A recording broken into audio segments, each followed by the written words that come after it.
2014년 대한민국, 그리고 장소는 분당. 감염 속도 초당 3.4명, 치사율 100%를 넘어가는 유례없는 바이러스가 도착했습니다. 네, 정말 최악의 바이러스죠. 갑자기 분당 지역에서 급하게 퍼져나가고 수많은 그런 사상자들이 나오게 되니까 정부는 전 세계적인 확산을 막기 위해서 그야말로 국가 재난 사태를 발령하게 됩니다. 지금까지 치료제는 없습니다. 한편 구조대원 지구는 지하철 공사장 함몰 사건으로 감염내과 전문의 이내를 구하면서 그녀의 딸 미르를 알게 됩니다. 근데 니네 엄마 항상 이러고 자냐? 그리고 폐쇄령이 내려진 도시에서 그들을 돕기 위해 고군분투하게 되는데요. 하지만 정부의 부당한 처우에 항의하던 감염자들이 시위대로 변모해 서울로 향하게 되면서 그들은 점점 더 큰 위기에 처하게 됩니다. 대재난 속에서 살아남기 위한 사람들의 목숨을 건 사투의 끝은 과연 어떤 결과를 가져올까요? 영화 감기입니다. 자, 매년 여름마다 등장하는 재난 영화가 있습니다. 네, 최근에 또 굉장히 많은 재난 영화들이 크게 히트를 기록하기도 했었는데 2012년에 타워가 있었고요.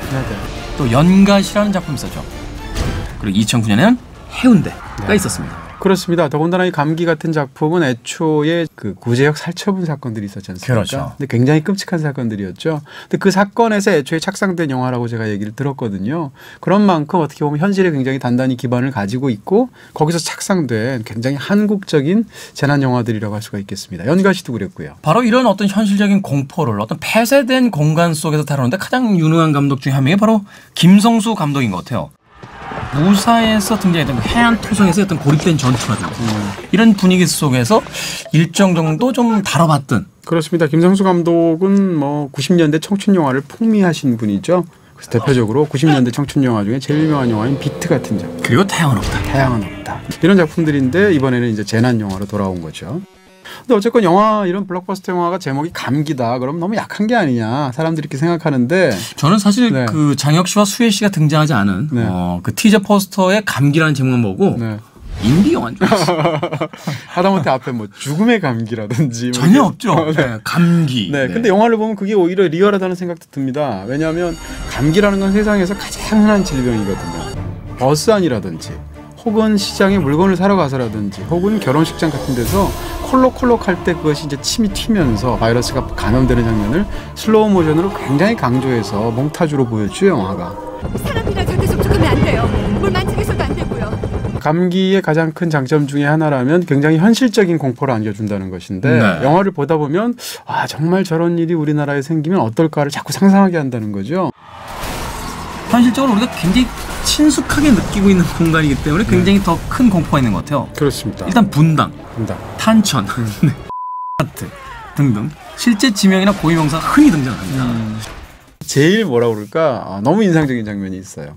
정말 저런 상황이 생기면 저런 일이 벌어질 수도 있겠구나. 그런 상상할 수 있는 가장 끔찍한 장면이 영화 속에서 대규모로 펼쳐지게 되는데 사실 그 장면이 영화 속에서 가장 끔찍한 장면인데 그게 사실 우리의 어떤 뉴스에서 나왔던 장면 중에 데자뷰가 있어요. 그러니까요. 구제역하고 관련이 되겠죠. 그렇죠. 직접적으로 말씀드리긴 뭐하겠지만 그래서 이 장면을 딱 보시게 되면 설마 하는데 그 장면이 영화 속에서 펼쳐지는 순간 압도되는 듯한 그런 끔찍한 느낌들이 들죠. 그런 측면에서 이 영화가 이제 흥미진진하게 느껴지는 요소가 분명히 있다. 이런 정도로 얘기를 할 수 있을 것 같고요. 근데 이제 이 영화는 뭐라 그럴까요? 좀 신기하기도 하고 좀 이상하기도 하고 이런 부분들이 있어요. 예를 들어서 이제 캐릭터 문제인데 이렇게까지 규모가 큰 대작 영화에서 특정 주인공을 이렇게까지 밉살스럽게 만드는 것도 사실 일부러 그렇게 만든 거거든요. 각본에서 보면. 예를 들면 대표적으로 이제 수혜 씨를 얘기할 수가 있을 텐데요. 잠시만요. 영화의 초반부를 보게 되면 예를 들어서 본인이 죽을 수도 있는 절체절명의 위기 속에서 일단 프롤로그에서 구조대원인 장혁 씨가 구해줍니다. 거기서 사실 고맙다는 말은 인지상정이고 당연히 해야 되는 말이고 이런 부분인데 상대방이 이렇게 말을 살짝 늘어놓으니까 아니 당신은 당신이란 건데 꼭 그렇게 생색을 내요? 이런 식으로 굳이 쏘아붙이는 굉장히 밉살스러운 캐릭터라는 거고요. 사람 찾아주고 그러지 물건 찾아주고 그런 거 안 하는데. 무슨 소리예요? TV 보니까 강아지랑 고양이도 막 찾아주고 하던데. 사실 영화의 어떤 초반 이상이 좀 지나고 난 뒤에는 그 캐릭터가 약간 정이 떨어지기 시작한다는 거죠. 네, 그렇죠. 10분 만에 정이 떨어져요. 제 재난 일어나기 전에. 매정하게 떼시네요. 아니 정말이에요. 이 앞부분에 보면은 아니 저 여자는 예쁜 것 빼고 뭐야 이런 느낌이 들 정도로. 막말이신가요? 아니 극중 캐릭터를 얘기하는 거고요. 아니 그러니까. 아니 저는 그래도 한 25분 정도까지 버텨봤어요. 여자 얼굴 보시는군요.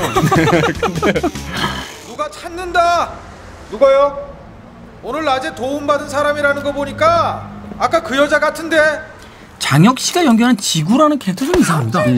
도대체 이 사건에서 이렇게까지 큰 위험을 감수하면서 모든 공간에 등장하는 것에 대해서는 사실 납득하기 힘든 부분이 좀 있거든요. 내가 구조대원이잖아요. 지구 씨가 구조대원인 거 여기 있는 사람 아무도 몰라요. 물론 어떤 여자를 보고 한눈에 반할 수도 있죠. 그렇지만 그것이 반하게 된 계기가 영화 속에서 제대로 묘사가 되고 있지 않고요.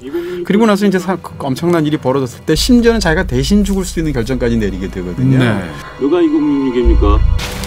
내가 2066인데요. 그리고 이제 영화를 보시게 되면 사실 이제 뭐라 그럴까요? 각본 자체에 혹은 영화 자체에 구멍이 너무 많다는 느낌이 드는 거예요. 그리고 우연이 너무 많이 남발된다는 거죠. 어느 정도까지는 우리가 또 인정을 해줄 수도 있겠지만 예를 들어서 이런 겁니다. 극 중에서 이제 본인 스스로가 이 아이를 대신해서 그 감염된 사람들이 들어가는 천막 속에 들어가게 되죠. 장혁 씨가. 네. 그리고 결국은 감염이 되지 않았다는 게 판명이 나서 놓아지게 돼요. 근데 바로 천막에서 나오자마자 거기에 딱 편리하게도 미르가 떨어뜨려 놓은 머리핀이 바로 그 천막 앞에 있습니다. 그렇죠. 그래서 머리띠를 딱 보면서 미르 이렇게 되는 거죠.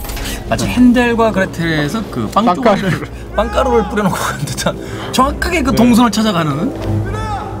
감기의 연기들이 훌륭하다고는 할 수 없을 거예요. 근데 그것이 이제 연기의 그 순전히 몫이냐 그건 아닌 것 같고 각본에서부터 일단 이 인물들이 굉장히 잘 만들어지지 못한 인물들이기 때문에 영화가 굉장히 생뚱맞는 네. 그런 느낌들을 주고 있는 건 사실이고요. 사실 영화 중반부에는 어떤 전개가 이루어지고 있는지도 관객들도 조금 혼란스러워지기 시작하는. 맞아요. 그리고 심지어는 중간에 마스크를 쓴다든지 가림막을 쓴다든지 해서 말이 안 들리는 장면들도 많고 예를 들어서 이런 총체적인 부분에 있어서 영화 자체가 거대한 혼란을 겪는 것처럼 보인다라는 게 어떻게 보면 가장 큰 단점이라고 말할 수 있을 것 같고요. 이 감기라는 이 대작 영화가 저희들이 예상했던 것만큼 어떤 유쾌한 결말까지는 이르지 못해서 조금은 안타까운 마음이 듭니다.